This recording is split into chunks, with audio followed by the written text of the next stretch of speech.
Hey, what's going on everyone? This is iReviews back with another video, and today we're talking about the top 10 worst iPhone battery drainers. Battery life is of course very important for every mobile device, but sometimes there are things that will just drain the battery out of your device, and you want the battery to last longer, at least last throughout the day, so of course you don't have to run around and charge your device during the day. But what are some of the worst battery drainers on your iPhone? In this video, I will show you guys 10 of those, some of them that you probably never thought of and never knew that they drain the battery out of your device. And first of all, we're talking about 4K videos. Now, we watch videos all the time, of course, most of them on YouTube. As you probably know, iPhones don't have a 4K screen. So when you don't have a 4K screen, you don't have to actually play a video in 4K. Playing a video in 4K will result on the battery being drained way faster because of course it will require more CPU power on your device. So the higher the resolution, the more CPU power the device will need. So if you go to one video on YouTube and you go to the settings of that video, you will notice there that you will have the quality. So you can go ahead and choose, of course, different specifications here. You can configure this any way you want, but what I suggest you do is go to advanced, and right here the best resolution I think you should use for your device is 1080p. That should be the best that you should choose on your YouTube app for your videos that you watch on YouTube. You will get great quality and you won't even notice the quality if you choose one of the high resolutions on your iPhone. That way you will also save battery, and if you're using cellular data, you will save a lot of data as well. Next up are video calls. If you make a video call with FaceTime or Facebook Messenger or WhatsApp, any other app that you use to make a video call, when you don't have to, it will actually consume a lot of battery. So you will have a lot of different apps. Most of the apps nowadays offer the option to make a video call. Like you have FaceTime, you have Instagram, WhatsApp, Facebook Messenger. When you don't have to have a video call and you can just make a voice call, do it, because video calls will consume a ton of battery on your device. You can notice that simply by going to the settings of your battery, and you can notice the top apps that will consume your battery. If you see there the apps that you're using to make video calls, you know that that's what's draining the battery out of your iPhone. So anytime you have the chance to make a call, and it would be just a voice call, no need for a video, do it. Don't just make a video call just to make it if you don't need to do it, especially if you don't have a lot of battery on your iPhone, and especially if you're using cellular data, not a Wi-Fi connection, because that combination will just drain the battery out of your iPhone. Next on the list are poorly coded apps.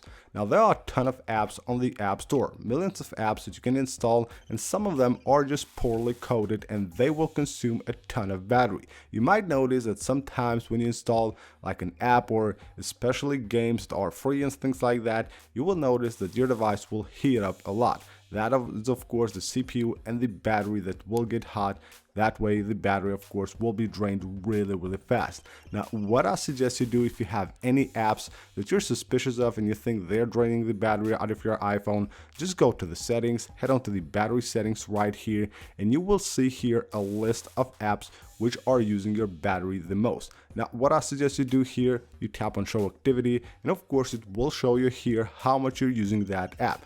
Now, in this case, I have Instagram and TikTok at the top right there, but if you're using these apps a lot, then it's normal for them to consume a lot of battery. But if you have apps that you have actually just used for a few minutes and they're consuming a lot of battery, that means that that app is not that great, and of course you can just find a replacement for that app, a better app on the App Store. So if you just don't really need to have that app on your device, make sure you go ahead and remove it if it's showing right here that is consuming more battery than it should.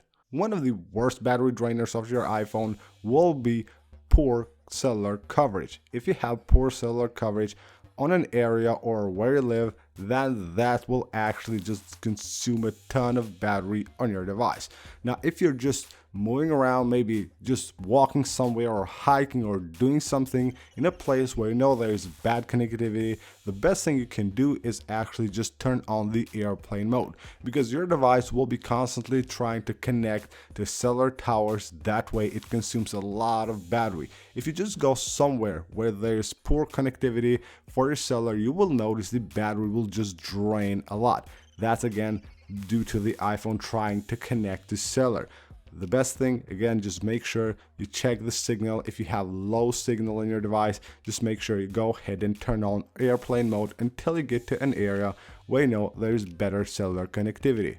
And then of course is cellular data. Most people nowadays will have unlimited cellular plans, and if you're one of those people, you probably will use cellular data most of the time. But don't do that. Cellular data actually consumes way more battery than Wi-Fi does. So anytime you have the chance to connect to Wi-Fi, of course, as long as it's secured, make sure to connect to a Wi-Fi, not to cellular data, because Wi-Fi just consumes way less battery than your cellular data. And if you combine that with, of course, browsing apps, browsing the web, watching videos, or playing games and things like that, and all the time, again, using cellular data in combination with those, that will drain a lot of battery out of your iPhone.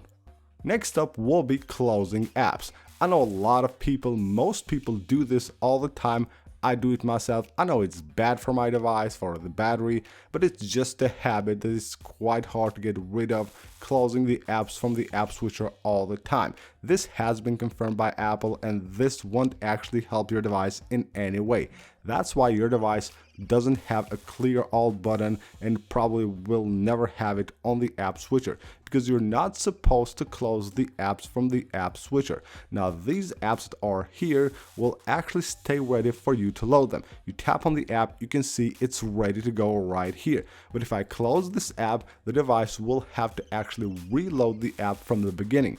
That way it will require CPU power and of course consume battery as well. Now the best practice is to leave these apps open in the background. So anytime you need the app, you go to the app switcher and just open the app just like that. You have the app ready to go in the background. Now iOS has a great way to manage the RAM memory, so leaving these apps in the background won't actually affect the performance of your device. Just make sure you leave them there, don't close them, of course, especially the apps that you use daily. There are apps, of course, like social media apps, maybe iMessage or the phone app that you will probably use a few times a day, and closing and opening that app anytime you need it will just consume a lot of battery. Next up, we're talking about iPhone updates, iOS updates in general. So when it comes to updates, there are two sides, the bad and the good side of updating your iPhone. Now, as we noticed right now with iOS 15.4, the update has been really bad for a lot of users. It has been consuming a lot of battery. Now, that's due, of course, to the new software and the apps and the features requiring to actually adapt to that update. According to Apple, it should take up to 48 hours to the apps and the features on iPhone to adapt to that update. That's why it's draining battery, but a lot of cases it's doing it even after 48 hours. So in my opinion, you should update your iPhone, of course, every time there's a new update, because they always have fixes, security improvements, all that, of course, besides the new features. But I think you should wait a few days to see how that update is going, and of course see the reports from people whether that update is good or bad. And the good side is that when you have a bad update and you have updated it just like we have here on iOS 15.4, you should then update immediately once a fix comes out.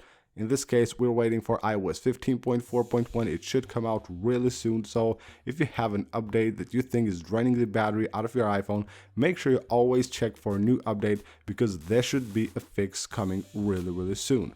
And for the last three, we have some more common things that a lot of people know about, of course, but you should always check these on your device and make sure you have them configured the right way. First of all, notifications, one of the biggest battery drainers of iPhones. So what I suggest you do, go to notifications, and with the amazing scheduled summary that Apple has added to iOS 15, it has made notifications way better.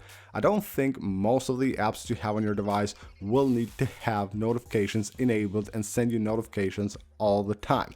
just make sure you have put them on the scheduled summary. Of course, if you need those notifications and you don't want to turn them completely off, make sure you have put them on the scheduled summary right here. What I suggest you do, set up 2 or 3 scheduled summaries, and then of course you will get the notifications at that time that you set them. Maybe once in the morning, in the middle of the day, and once in the evening, and you're good to go. Just check the list of the apps right here. So you will have apps, of course, that have immediate delivery. Probably you don't need those notifications. Again, from a wallpaper app, you don't want to have those notifications all the time. You just go ahead and send them to the scheduled summary. As easy as that. You will have your notifications organized, and of course, way better battery life on your device. At the top of the list of iPhone's battery drainers will be location services. This just requires a lot of CPU power and battery as well. Always make sure that you have your apps checked and see, despite the security, of course, the security side of your device, the battery as well will be drained by the location services. So make sure you always check them and see which apps have access to your location. You have the list right here, and of course you go through the apps and you can choose whether you want to enable or disable location services for that app. So now you will have a few options you have while using the app. Ask next time, so every time that app requires your location, it has to ask you. Or for an app that you don't want to give location, just make sure to tap on never right there and you're good to go. Or you can choose whether that app has to have your precise location or not. So this will help as well by turning it off. And then we have the system services right here. If you go here, you will have a lot of system services that you probably don't need. Things like maybe setting a time zone, or maybe just things like right here have compass calibration. Probably don't need that. You have Apple Pay merchant notification. You have here things like motion calibration and distance right there. So you can go ahead and just basically turn off a few of these things. Some really important things are here that I suggest you never turn off, like Find My iPhone, of course, and emergency calls and SOS. The other ones you can go ahead and check them out and see if you want to have them enabled or not. And then you will have significant locations as well. This will just keep a track of the places you visit the most. I suggest you turn that off as well. Despite, of course, its security based side, it will also consume battery. And last but not least, we have Airdrop and Bluetooth. These two go together. When you disable Bluetooth, you have also Airdrop disabled. Now, Airdrop and Bluetooth will be constantly looking for devices that consumes battery out of your device. What you need to do is not disable it from here, but when you don't need to use Bluetooth, make sure you go to your settings and completely turn off Bluetooth. That way you will save a lot of battery. So that's it for this video, guys. Hope you guys enjoyed the video and the tips from this video. I think these are the worst battery drainers that you have on your iPhone right now, and you should avoid most of them if you can. Thank you guys for watching the video. Leave a like if you enjoyed it. Also, don't forget to subscribe for more videos, and I will see you on the next one.